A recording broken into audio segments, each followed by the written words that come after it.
What made Jesus a gracious individual? Well, one of the things that made him gracious was the fact that he was concerned about people. As a matter of fact, we saw the idea yesterday. He was concerned about women and children. We're going to continue on. You may want to open your Bibles to Luke chapter 21. Welcome to this, your daily 180 Bible study, 180 seconds of pure Bible study, 3 minutes Monday through Friday. Thank you for participating. Well, as we look at this idea of the graciousness of Jesus, I want you to look at Luke chapter 21. It is an interesting setting. Jesus is at the temple. He's watching these people put in their gifts into the treasury. Join me at verse number 1. And he looked up and he saw the rich putting their gifts into the treasury.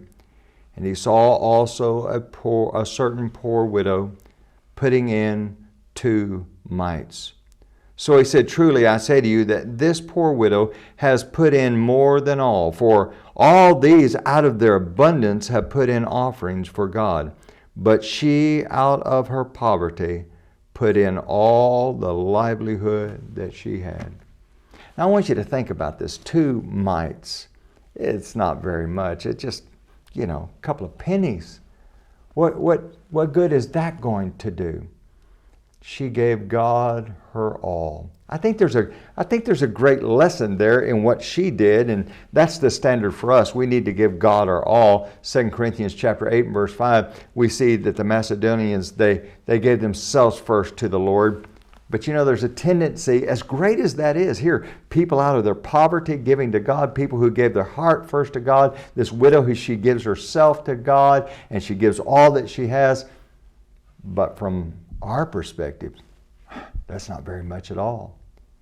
But you see, the graciousness of Jesus, he acknowledges it, not because he's looking down on her or he's trying to be benevolent toward her. He realizes this is a great woman. Gracious people can see things in others that oftentimes the masses cannot see. We need to be gracious. We need to be looking out for those individuals who are doing their best, because you see, here's the key. Your best in the eyes of God is the best. And when I realize that, I need to realize that you and I have the potential to be great servants. Join us again tomorrow.